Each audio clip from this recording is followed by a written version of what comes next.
Welcome to Humanity in Deep Space, an initiative involving a planetary conversation surrounding the range of interconnected issues and hard challenges, ranging from science to health to food, design, economics, governance, space and planetary ethics, etc., that must be addressed as our species continues the transition to deep space.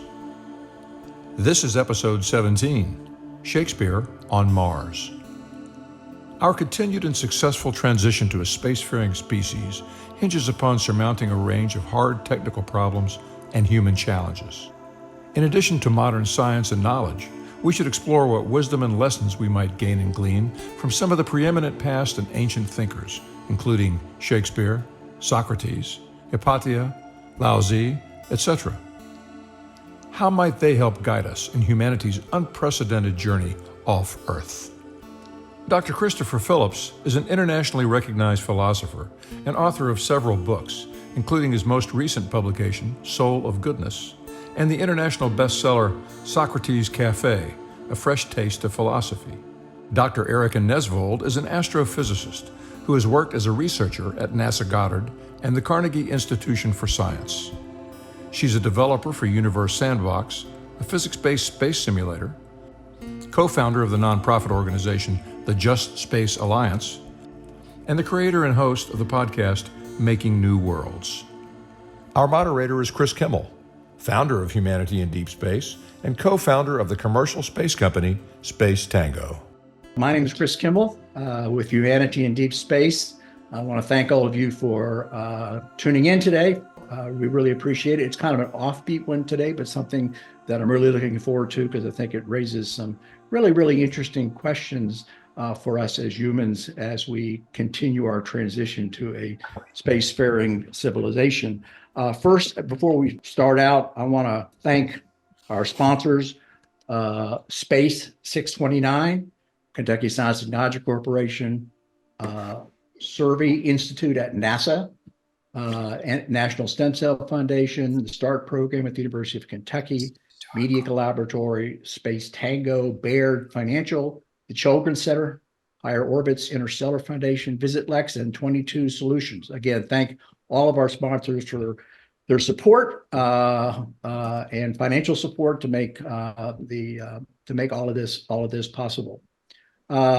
So before we get up to it, and I'll as the audience knows, you can ask questions during the conversation, and if you do that on your curated chat, we'll begin to host those, and you can start asking those at any point that you want. You don't have to wait for us at any point in given time, and ask those questions, and we'll try to get to as many as we can. Let me start off by asking our panelists to introduce themselves. I'll start with Erika. Thank you, Chris. Thank you all for being here. I'm Erika Nesvold. I am an astronomer by training, an astrophysicist. Specifically, I have a PhD in physics from the University of Maryland, Baltimore County, and I've worked at places like NASA Goddard and the Carnegie Institute for Science. These days, I actually left research, academic research a few years ago, and I work in the video game industry of all things, doing very similar kind of computational astrophysics. But the other half of my life is that several years ago, I got interested in space ethics, and more specifically, the ethical and human rights issues that we're going to run into as we try to settle space. And so I have done a bunch of work in that. I made a podcast mini-series. I've written a book, which I think I'll discuss a bit later, called Off Earth. And I co-founded a nonprofit called the JustSpace Alliance to advocate for a more ethical future in space. So I'm very excited for this conversation. Christopher Phillips. Hi, everybody. I'm Chris Phillips. I'm the founder of the longtime Socrates Cafe philosophical inquiry initiative at socratescafe.com. We have about 500 groups that meet regularly around the globe. And I'm always interested in issues of wisdom, of personhood, of curiosity. And my latest books, my children's book, Worlds of Difference, this is Mundos de Diferencia, but it's Worlds of Difference in English. The illustrations by my wife, Ceci, and my daughter, Sibylle. And my newest book, Soul of Goodness, have a lot about them, as do my first book, which is bringing things full circle about our curiosity about other worlds, about what our notions of personhood can be, and about the law of unintended consequences and whether it's possible to be too curious. So that's, I have several master's degrees, one in the natural sciences, but I'm a sort of an enlightened or unenlightened generalist, and then my PhD is in communications. But I'm just so excited. Chris and I go way back to 2002 when I spoke at, I think it is second Idea Festival, and was returned about a decade later. But it's such a pleasure and honor to be part of this, and I look forward to engaging with everyone. Thank you.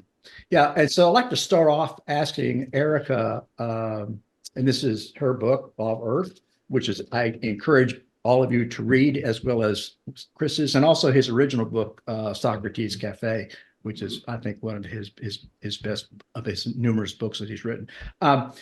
Just Erika, can you give us a kind of an overview? I mean, in your book, you do an excellent job of getting below the surface and asking and raising a lot of really interesting issues about our human exploration, our species move into space.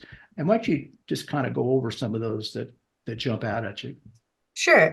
Thank you. And thank you for holding up the book. I always seem to leave my copies just out of reach when I sit down on my computer, so I appreciate that. So the book is called Off Earth, Ethical Questions and Quandaries for Living in Outer Space. So it is focused more on the more distant future goal of settling space. But it includes a lot of things that are relevant to today's space exploration and technology development as well.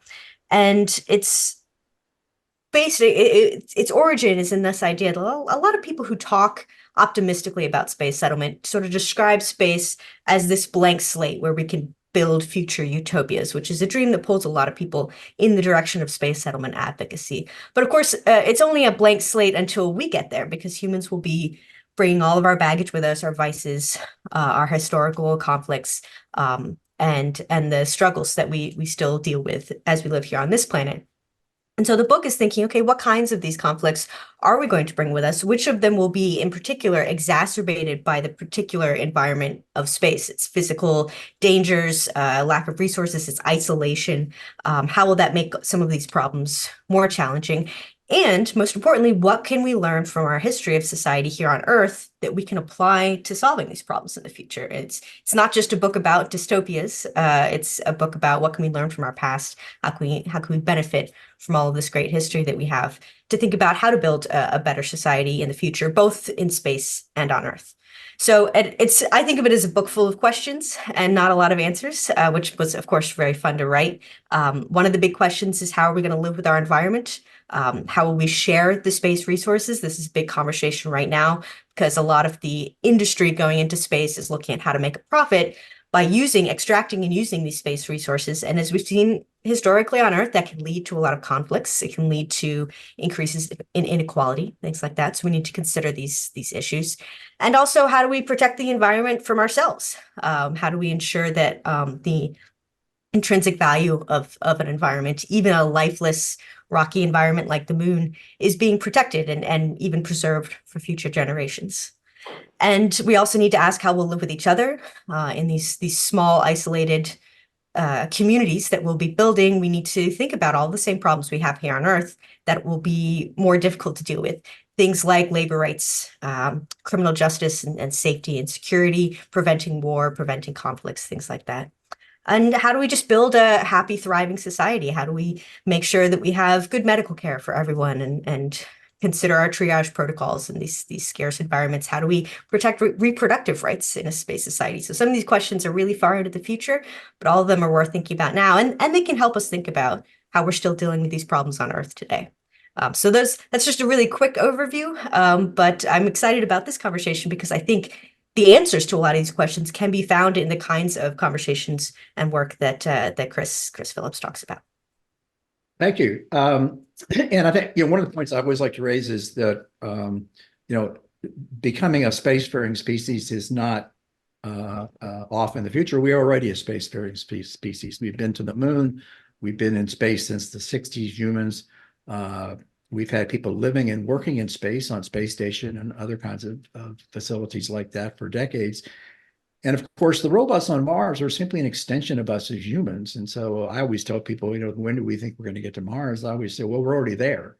because these are machines, regardless of how we do as humans in space, are going to continue to play an integral part on space exploration. And we have some very sophisticated systems already on Mars. So I wanted to start out by building off what Erika just said and digging in a little bit and asking, throwing out a statement or a question that actually appears on the first page of Chris's his first book, Socrates Cafe.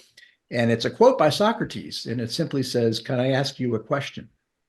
And I wanted to just start off there talking about, is that the foundation of, kind of beginning to explore what we've been, what we think about and going in future is asking questions. Mm-hmm. And so then it sort of begs that question of, can we be too curious? Do we even have instruments that are sophisticated enough to detect whether there are other life forms, life beings? Or are we still in the dark ages about that? We might see it as a blank space, but others might not see it that way at all. What will we encounter and who? And what might it lead to? And can we put our human imaginations to work in good and ethical and socially conscious ways instead of ways, because we've used it for other ends as well. And so and there's other, Soviet Union, former Soviet Union, Russia has devoted resources to Mars exploration. Would this be a good place to come together? And the kinds of dialogues we have about mutual exploration, could it lead to some solutions to bridging the gaps in communication on Earth? And again, for me, this notion of what is a living being? What is personhood? Indigenous tribes in the Amazon are declaring rivers personhood because of their beliefs that everything's animated with spirit, a type of person. So, all of these notions, these human-centric notions that we in the Western world apply as we go towards, as we explore Mars, will they be shattered as a result? Will they lead to incredible paradigm shifts in scientific knowledge, just like in Shakespeare's time when the Cassiopeia supernova exploded? Suddenly, we didn't have a heliocentric view anymore it led to a great enlightenment, but also great upheaval. Will we also, I think, there's this book called Structure of Scientific Revolutions by Thomas Kuhn, that, even the most inquisitive of scientists can be quite reluctant and loath to change their views of nature, of the universe, of the cosmos, even in the face of overwhelming information that would lead to vastly new notions of what the universe is made of and how it is expanding or not. So these are all questions that I come at from a philosophical viewpoint. Is what exactly is the prize, and are we going to be open to unintended consequences and the potential shattering of existing paradigms in science and other areas as well, politics, government, economics? Erika? Yeah, I agree. As a scientist, of course, I think it's always valuable to ask questions. But as Chris just mentioned, scientists can get very narrow in the way they approach those questions, and be more closed-minded than they might realize they're being. And also the actions we take to go about answering questions can be harmful because of unintended consequences, because of our own myopic views on what we think the answers ought to be. And so I certainly advocate for asking more types of questions around space exploration. Why are we doing this? What are the benefits and harms? What are the different worldviews from different cultures that we can, welcome to the conversation to make sure that we are truly asking the right questions and not just focused on the questions that'll get us the goals that we're looking for. I think as we kind of bounce off this a little bit, Erika, you talk quite a bit in your book. I mean, I think you do an interesting job of kind of, I think, focusing on the prizes, but also the threats. And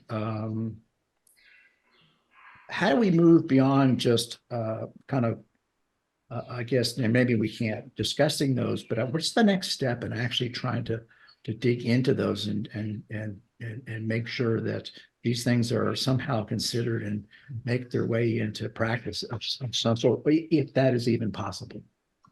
Well, certainly having conversations like these is the next step, and there are more and more conversations like this happening. It's been very heartening to see over the last decade or so how many more people are in this working in space, whether it's space science or the space industry or space policy, are really recognizing that there's a lot more conversations to be had and a lot more questions to be had, which is great. But I think the next step after that is to recognize that you don't have enough people in those conversations yet with the right diversity of cultural background, worldviews, academic fields and expertise.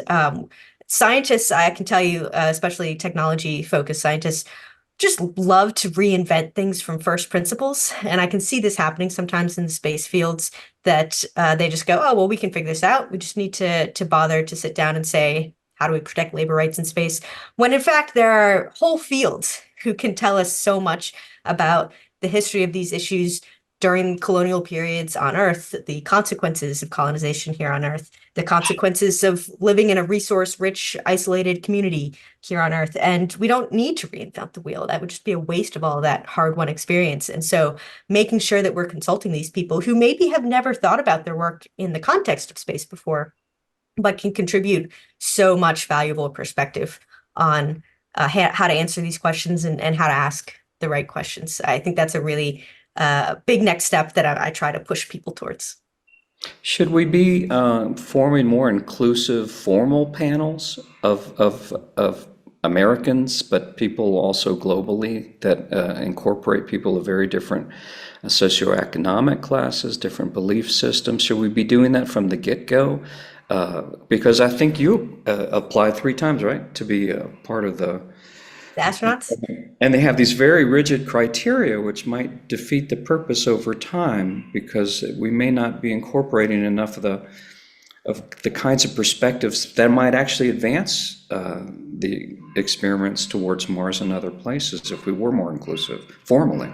Yeah, I mean, obviously, I think more inclusive is exactly what I'm aiming for here, and in many different ways, as you point out, not just, oh, we need to get some people from different professors from different parts of the academy, but also different socioeconomic classes, et cetera, different parts of the world, absolutely. Because people who talk about our future in space love to speak on behalf of all humanity, but all humanity isn't getting consulted in these conversations because our society's not really set up that way. And so we need to make an extra effort to seek out and welcome and compensate those voices. So there has been progress. I have applied for the astronaut program 3 times because I'm qualified for it to apply based on what degrees I have. But especially with this last round of hiring, which is happening right now, a lot of people have been pointing out that NASA is very restricted in who they're even willing to consider. You have to have a STEM, a science technology degree. They're not hiring people in social scientists to be astronauts.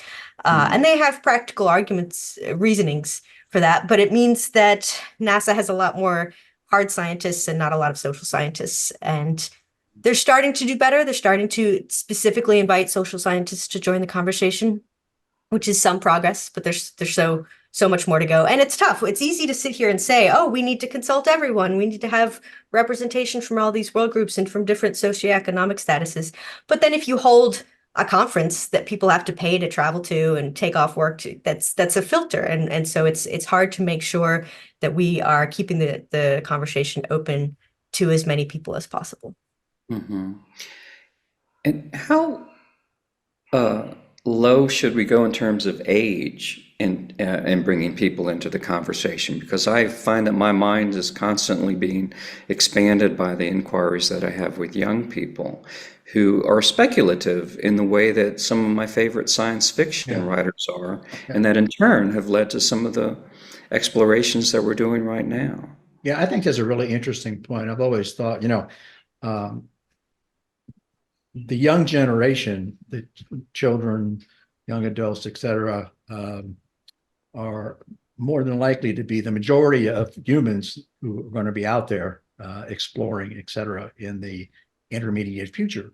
And of course, I agree. I think we do a lot of most of the conferences and discussions are made with adults and older adults, et cetera. And we need to be talking more to young people and students. I always tell always thought if you have a child or a nephew or a young friend who's a fairly young age, and they say, "Hey, I want to be a great tennis player."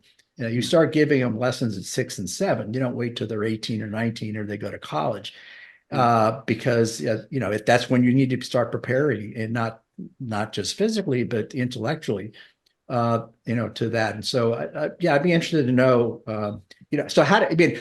I'm completely in agreement. We need a planetary conversation. That's absolutely true. Question is, how do we actually do that? And in fact, and how, what is young enough, and how do we begin to actually reach those young minds in a meaningful way?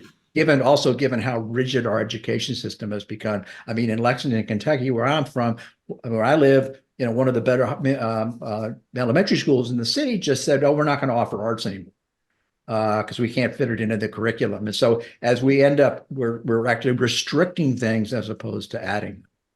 Yeah, I agree. Talking to kids is the best, and including young people in the conversation is obviously important. But also, as you say, giving them the tools to be thinking about these conversations themselves is crucial. And that doesn't just mean teaching kids about space and technology. It also means training them in the arts and social sciences and thinking about the societies that they live in. And that's something that's really suffering. And certainly in the American school system right now, we risk 2 generations from now not having any professional social scientists left to be able to contribute to the conversation.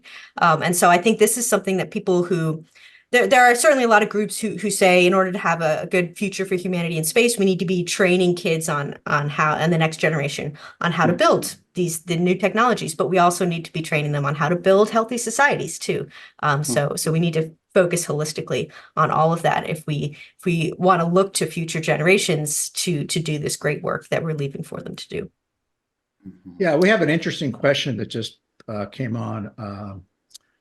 Which is kind of interesting. The question deals with, as we focus on ethics and philosophy in space, one of the things that we tend to not give a lot of thought to in these kind of conversations is the issue of religion. Yes. And of course, large amounts of the world is certainly, religion is an important part of their lives. So how do you themes of religion, et cetera. Right. I wrote in 6 Questions of Socrates about various notions of the cosmos that exist among different cultural and belief systems. This whole notion of harmony that's practiced, for instance, by the Navajo Nation. Hojo is something that, they don't see the planets out there as somehow separate or a blank space from what this our Earth is, but they see it as all entwined, even if we haven't physically gone there. And that really links in with Indian notions of Dharma. All of these conceptions, I think, need to be incorporated somehow in the conversations, because the Western model and the Western sensibility isn't the only one, and it's not necessarily the wisest one. And so if we can, even as we're starting to devote much greater financial resources to this, the more belief systems that we can incorporate, it might behoove us, and it might expand our lenses of what's possible out there. Yeah, I agree. As someone who was trained as a Western scientist myself, there's certainly an instinct because Western scientists want to be convinced that they have the right model, and they're obsessed with, what is the right way to understand the world. When in fact, all of these different models of perceiving the world give you different morality structures, different ways to make decisions. And some of them are way better for example, the environment or for future generations than the correct Western model that scientists are obsessed with. And so that's just from a practical perspective, a reason that I argue for incorporating all these different worldviews as we move into space. And also from an ethical perspective, if we want to do this on behalf of everybody, we need to make sure that we are listening to everybody on their thoughts about what space means, about what these environments mean to us. I'm going to start dropping names. There's a couple of really great anthropologists who study the overlap between religion and space that the question asker might be interested in. One of them is named Deanna Weibel. I might be getting her first name pronunciation wrong, but she does some fascinating writing on the overview effect, how humans have a sort of mindset shift or not as they travel into space, and how we treat space, traveling to space, as a sort of pilgrimage of, objects taken to space kind of become holy in some ways. And so she finds really interesting overlaps between what is considered by many to be this non-religious, purely scientific venture, but humans still treat it the way that we treat the rest of the world, which is to try to find the sacredness, try to find the meaning wherever we go. Yeah, I'm always struck by, I think one of the things that needs to happen too is we need to have, make a lot more effort to integrate these conversations. I know in the past, I've seen, NASA or, other groups, they'll sponsor a conversation on religion, and it's all religious people, or the panel, or, on philosophy, and it's all philosophers, as opposed to the idea of combining, recombining all of these thoughts and ideas and people in a conversation to try to understand, because it's one thing to talk about it. It's much more difficult to understand how do you actually integrate these things together, and not have silos. Today's the science, tomorrow's the health. This is the religious. This is the philosophy. Yes.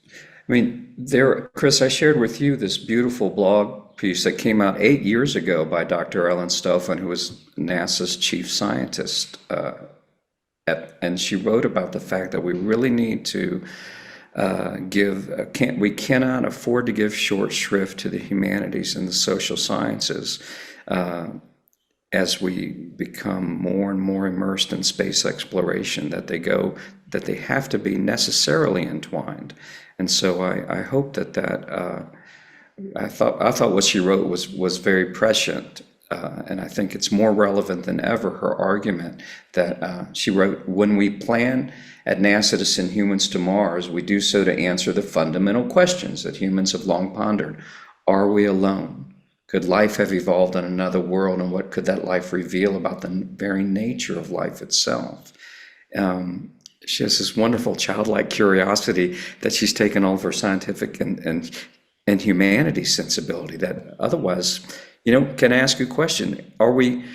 If we don't blend the humanities and social sciences with hard scientific thinking, are we leaving something out? Are we being too narrow in the kinds of questions that we're asking as we advance at exponential rates our desire to establish colonies in Mars and elsewhere? Another thing I've noticed, because I've been fortunate in my work to be able to be in rooms where people have made the effort to bring in the hard scientists and the social scientists to have conversations together, is that we are trained so differently in our education, those two sides, that we speak almost different languages. Part of it is terminology. When we say things like ethics or right or value, we don't actually mean the same thing, and we have to sort through that. And part of it is that we've just been taught to structure these conversations and to solve problems out loud with each other in very different ways. And so it's very valuable for scientists to learn how philosophers, for example, go about having a debate, and which is different often than the way that scientists go about having a debate. And so just having these conversations, that's like having an immersive language course. Even if you're not immediately solving the problems, you're at least learning how to think through these big challenges from different perspectives and in different ways, which is really valuable. A lot of space exploration, the success or lack of success of space exploration certainly is with technology and inventions and science. But at the end of the day, most of it comes back to human nature as to whether we're going to do this right or not do it right, as it always has been. And so human nature has a lot. Understanding human nature, understanding, can we change? Not change. Can human nature evolve in a way that allows us to do this the right and responsibly is critical. And of course, a lot of our past thinkers, Shakespeare, Socrates, Plato, the Far Eastern, Confucius, that's what they were talking about. A lot of their work was focused on just the aspect that the enigma of human nature. And what are some of the, what if you could extrapolate? Obviously, they weren't thinking about leaving the planet necessarily. Also, at some point, I'm sure they were at one point. I'm sure there were some who speculated that this may be possible. I mean, Chris, I was also thinking about going back to this notion of inclusion. Are we still operating by the Outer Space Treaty of 1967? Is that still Yes. the model? Because I feel like that there's possibilities there, because on Earth there is such a total utter breakdown of communication between and among nations that signed on to that, especially including the United States and Russia. And I wonder if that presents hope and possibilities as we become more and more earnest about settling things elsewhere, about establishing colonies because of what's going on Earth. But I'm gonna pull you before Erica responds. I'm gonna pull you back a little bit to human nature, because I think what you just said is absolutely true. But it comes down to, can we as humans do this? It's nice to talk about, when we go to we're gonna have a federation of planets like on Star Trek, and Well, that's where Erica's books are so important, to constantly interweave this with ethical thinking, with sound ethical thinking, especially as we go out and explore further beyond into the unknown. Because human imagination has been used for the very worst, most barbaric ends, and it's been used for the most sublime and elevating ends. And so we have to be constantly thinking about our ethical sensibility and ingraining that. I mean, private enterprise is champing at the bit to be part of absolutely everything that we do. Is it always for the most, socially conscious events, or can it be for naked, pure capitalism? These are things that have to be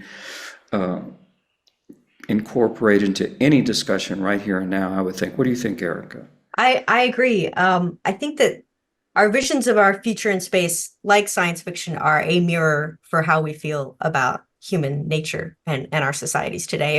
If you're the kind of person who looks at our world and go, oh, humans are just intrinsically bad and awful and greedy, we're just going to keep destroying each other and the environment no matter what planet we find ourselves on, then yeah, you're going to have a really dystopian view of space, and perhaps you're going to argue against humans trying to do anything off of our planet, because we'll just bring that destruction with us. If you are an optimist like myself and thinks that humans are capable of doing better, then yeah, you can find really utopian visions of our future in space. I'm a more realistic optimist, and I think that we have great potential to do better on Earth and in space. I don't believe that going to space will just automatically make us better. I think that it's going to take deliberate effort, to constant deliberate effort, looking at our history, looking at our thinkers and our different cultural perspectives on human nature, and constantly trying and failing and learning from our mistakes. And that's true both here and in space. I actually think our big test of international relations and human nature as a species and all of this existential stuff, I think our big test for that is not going to be space. I think it's going to be climate change. I often look to the policymaking and other work going on around climate change and say, okay, if we can solve that problem, if we can solve the conflicting interests between nations, between rich nations and poor nations, between companies who are just trying to make money and people who are trying to protect the environment and protect future generations, if we can figure out how to make those big global decisions on a species scale, then we can use those same lessons we've learned to solve these problems in space. And if we don't, then we're probably not going to have the time to figure out space anyway.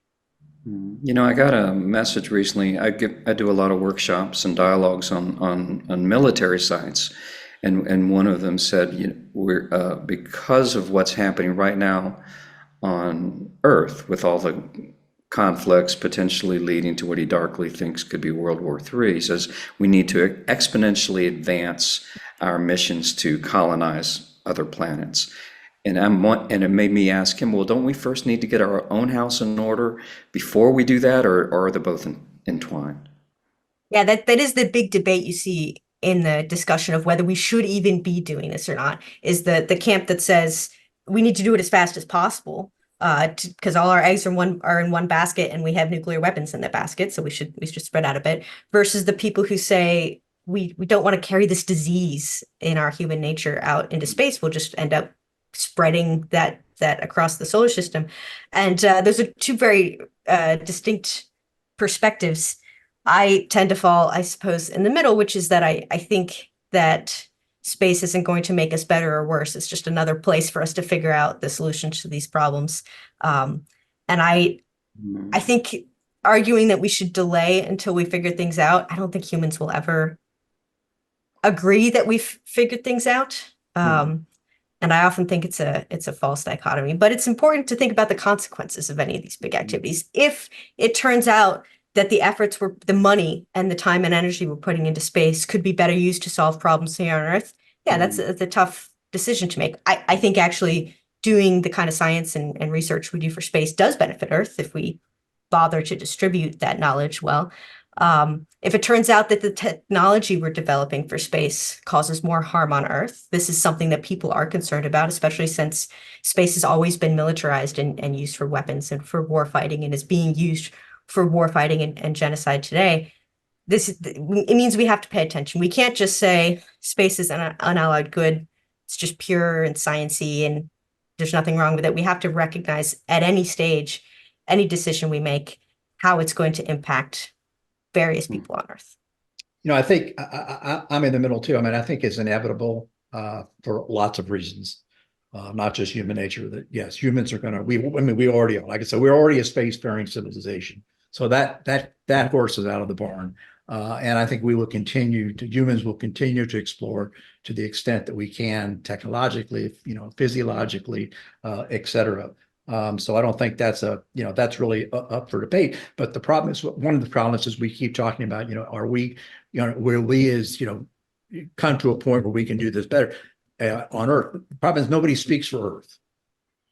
So that to me is a real big, there is no one who speaks for Earth. And if you watch the news lately, of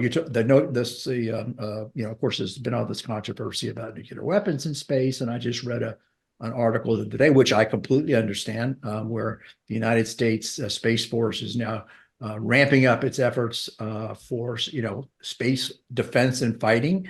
And, the Chinese, I'm sure, are doing the same thing. And I think to not understand and accept that is really to be naive about human nature, because that's just, unfortunately, that's just part of the way we're wired. So I don't think there's a right or wrong answer, but I do think something that, as you all have said, we really, really, really need to talk about as much as we possibly can, because these are existential threats that we face, as well as a lot of the good. So I'm wondering if the more collaborative and cooperative we can be as nations, at the same time as we're more inclusive in the various scholarly professional specialties that we bring to the table, if that would make us a more peaceful species at home. If we're because it seems to have accelerated arms races in extraplanetary ways, and I'm wondering if this is the time to really try to curb our use of resources in that area and take more of a cooperative, collaborative mode, as was used initially in some areas like the space station. That is an optimistic take. I certainly I like to.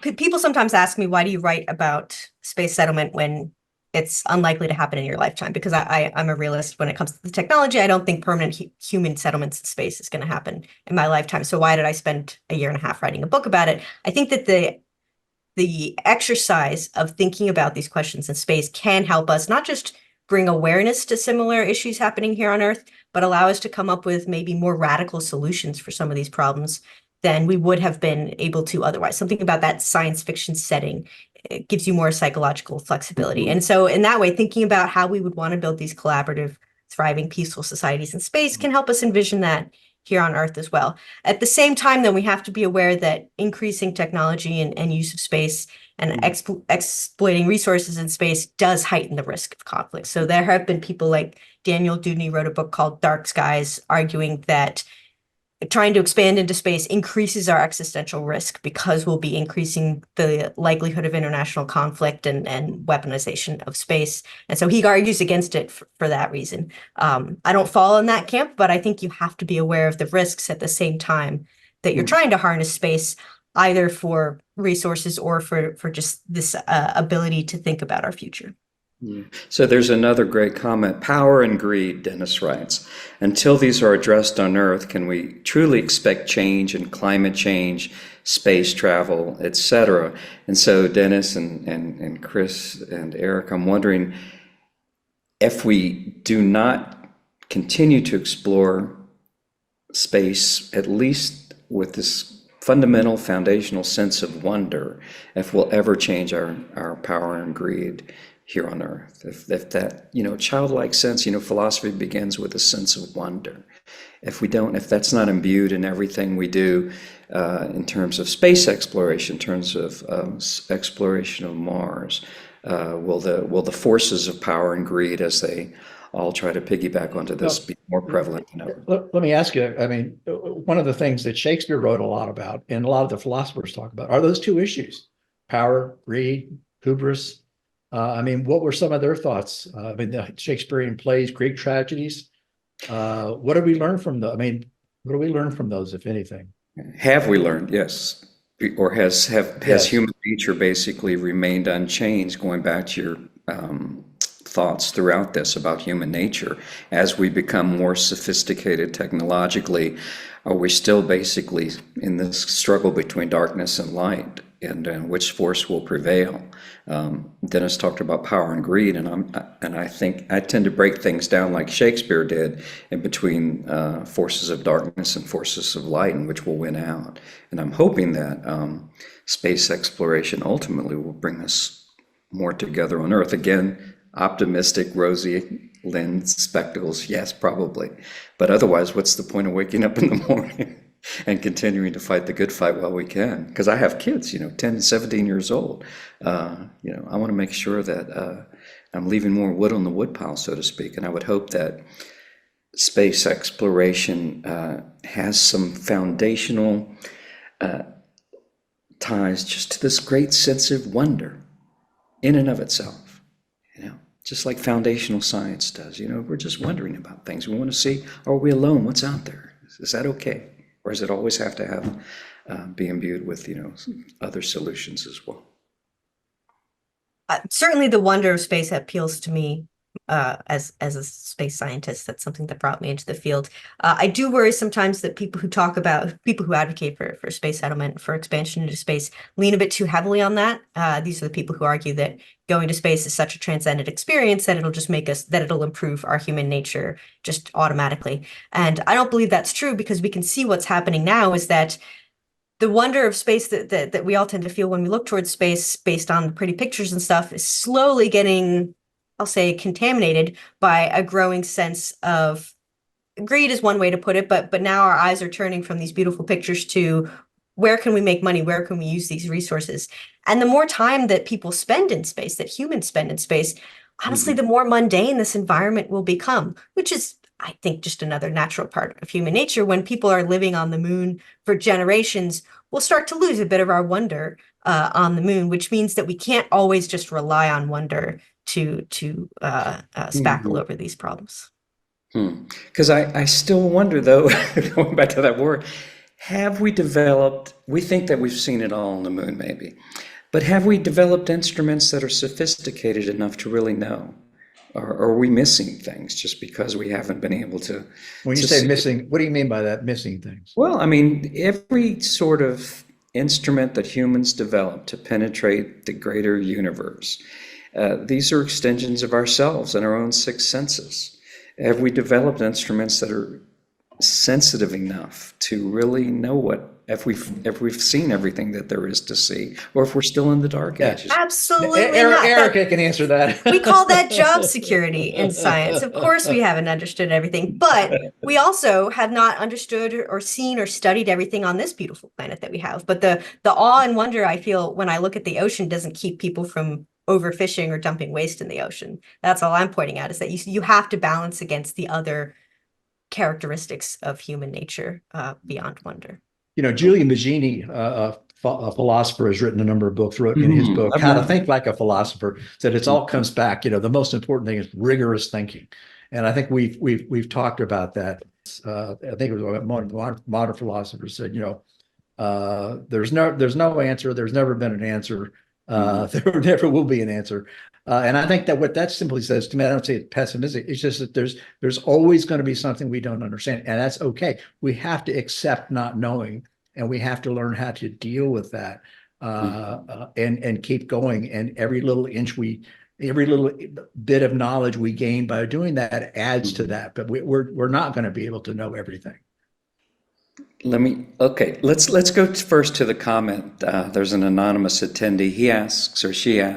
They ask, if hunger, food, and water security and illnesses, most created by what we eat, put in parenthetically, are an issue on Earth, how will we solve this issue in space? And as a street philosopher, I would return that question with a question. Can our explorations of space help us solve these problems at home? And this is what a lot of people in the space business argue as a benefit for space, is that we can use space and space technology to improve these issues here on Earth. And some great examples of that are satellite technology. So this is sort of the undersung component of today's use of space, but we use things like satellites to study the Earth. Many satellites are not studying space, they're studying the Earth, and we can do things like help farmers understand, the track droughts and floods, and weather, of course, is very well studied by satellite technology. And so space is helping us address problems like food and water security already on Earth.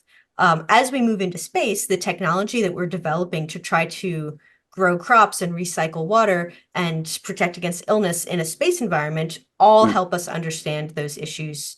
That could be, the hope is that those technologies and those, the better understanding we have of our own bodies will help us here on Earth as well. And this of course appeals to me. I love the optimistic view of technology there. The key to remember though is these aren't just technological problems, they're social problems as well. So we can invent all the cool technologies we want. If they only go to the people who can afford them, what good did it really do us? And so at the same time that we're developing all these technologies in and through space, we need to be thinking about the social questions as well. How do we ensure that both the costs and the benefits of our use of space are being equitably distributed across the population of the planet? Yeah, let me raise an issue, something that happened that I didn't get a whole lot of publicity, but I thought had some real implications for what we're talking about and in the future. Is when during the Ukraine war, during a particular part of the war, when the Ukrainians were looking at moving in with an offensive position, we had the CEO of a company turn off Starlink, which interrupted their ability to seek ground information, et cetera, et cetera. And I thought, gee, that seems to me to portend, those kinds of issues. And when you think about that, we've got a space asset, and you have a company, for better or for worse, that is able to make a decision that impacts, potentially thousands, if not, could have been a different kind of issue, millions of people on Earth, and with no oversight, you can't do that. No, we got to talk about it. It was almost like a public utility. They just said, now we're going to turn it off. I mean, how would you feel if, somebody said, we're going to go into this city, and so, well, somebody could turn off all the electricity to the city. So, well, yeah, you can go in and do whatever you want.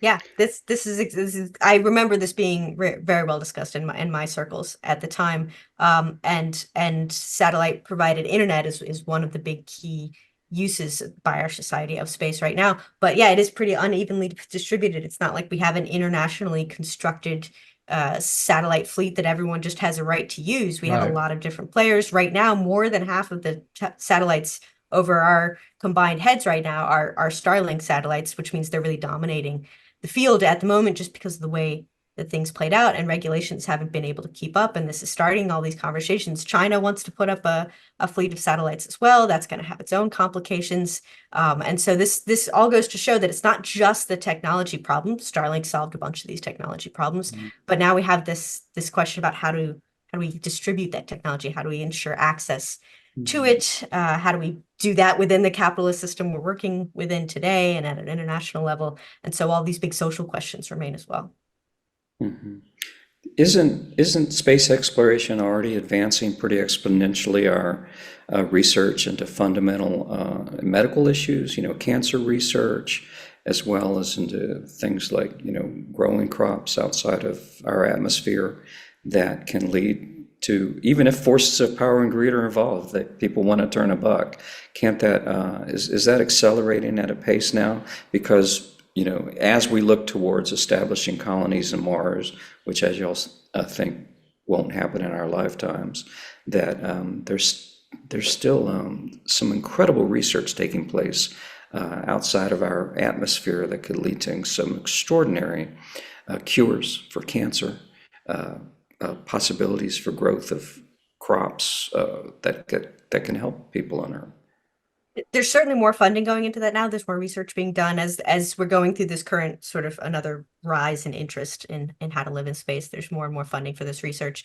I don't know if I would categorize it as exponential yet, because there's only so much of that research you can do on Earth, and we haven't yet had this big boom of being able to do the research in space. That's still Potentially very exponential. limited. Yeah, potentially If we exponential. come across one kind of discovery, again, so many medical discoveries have been unexpected and serendipitous, and all of a sudden it leads to a cascade. Well, and the medical research that's being done on astronauts is I'm sure very valuable. But on the other hand, that doesn't change it, because it's not just public nonprofit or academic companies, organizations that are doing this research. Is also private industry in this as well. It doesn't guarantee that those benefits are going to be distributed.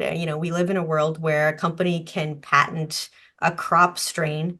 Can and do all the time. Right. And so if a private company, has a breakthrough in space, then that mostly just means they have a monopoly on selling crops to space travelers. It doesn't necessarily mean now we've solved hunger on Earth. So we have to solve that extra step as well. And Erika does a really nice job too. There's a whole range of issues that gets into interplanetary space law and ethics that we could get into, and that's a whole nother quagmire. But I want to, in the few minutes we have left, I want to ask a question that I often ask people, because I think it cuts across a lot of interesting technological, philosophical, and human issues, and that is, what do we do, meaning we as Earth, what do we do if we, through our automated systems or human exploration or whatever, we drill down 70 meters on Mars or perhaps somewhere else through one of the ice packs covering some of the other planets, and we find evidence of life, primitive life on another planet. Primitive. I'm not talking about intelligent life, actual life. What do we do?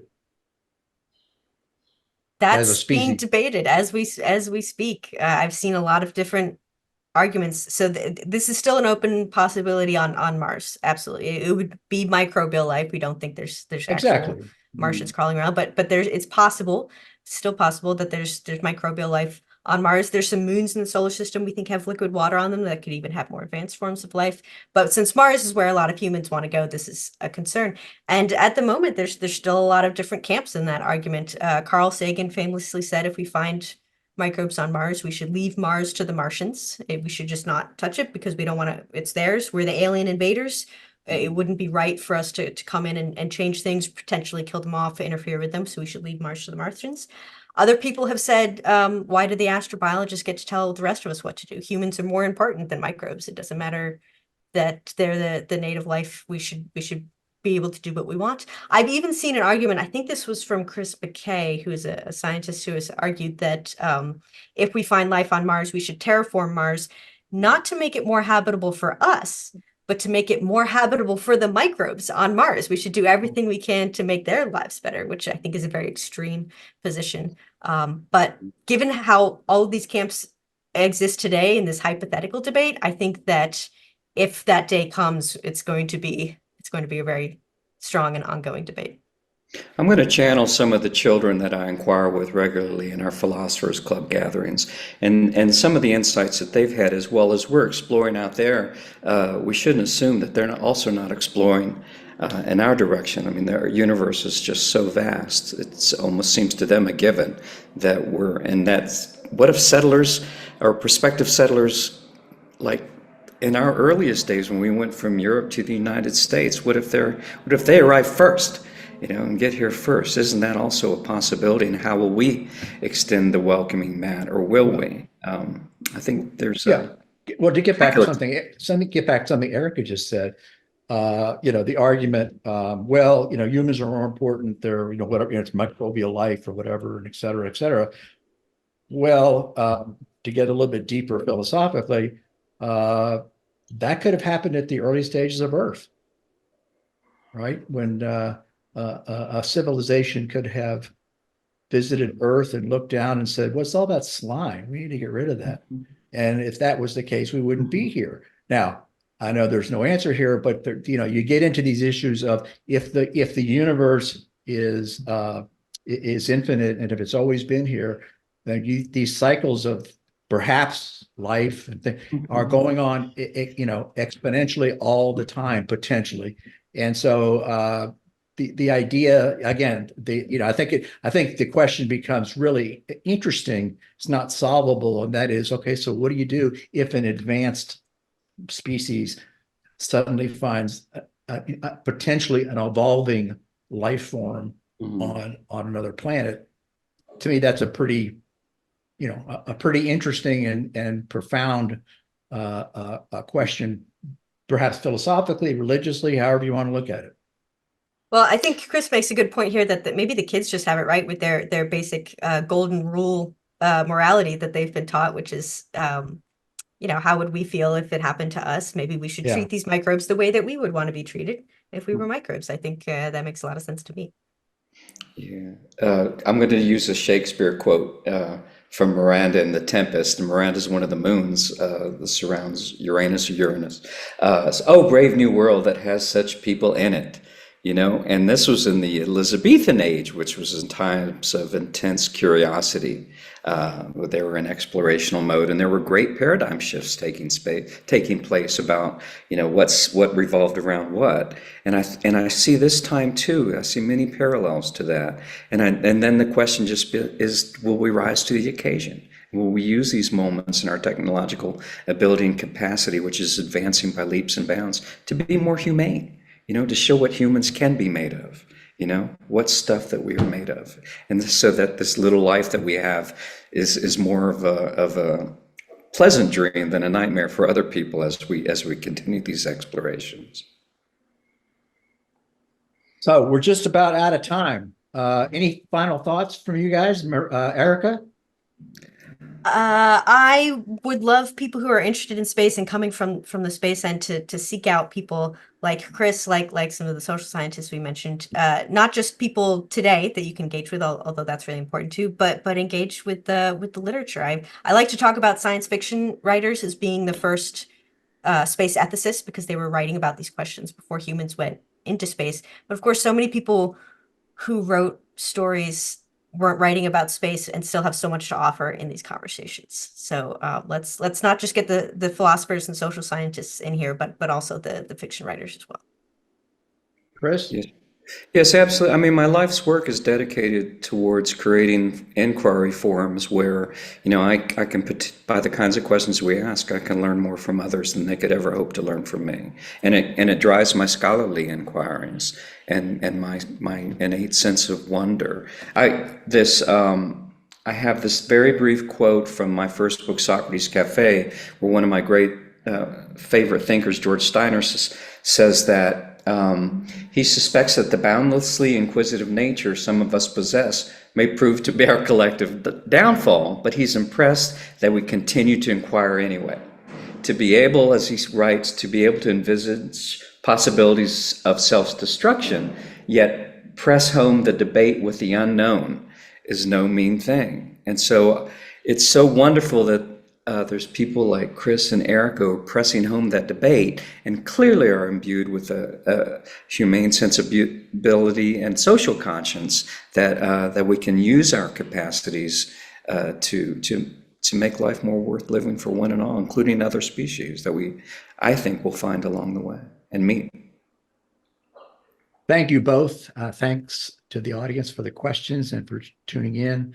I want to thank again all of our sponsors that you see on your screen. Also, to remind you that all the webcasts are recorded and made available free online, and we generally get quite a really good broad spectrum of viewing from those. So you can, in about a week, this will be online. You'll be able to get it if you missed some of it or all of it. I want to also take the opportunity to something I don't do enough, and that is thank some of the other people that are key to really mission critical to humanity in deep space. And Barbara Flexter is one who is basically handles all of the web work, a lot of the administrative management, et cetera.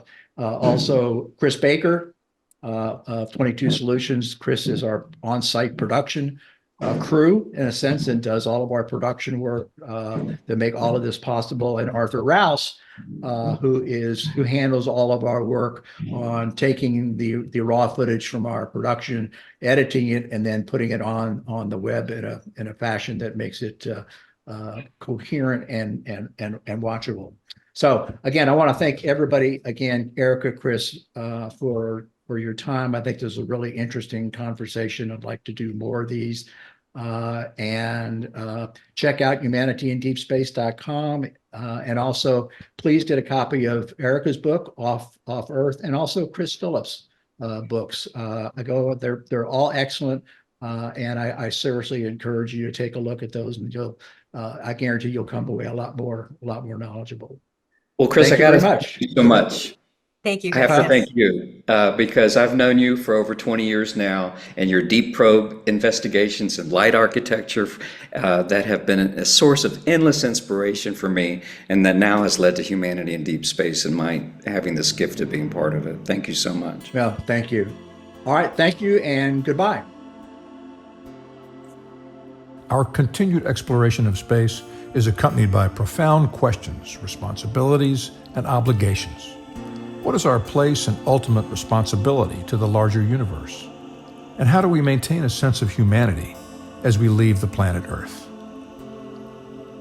These questions and more are discussed in our videos, as well as other curated content at www.humanityindeepspace.com or on YouTube by joining Humanity in Deep Space.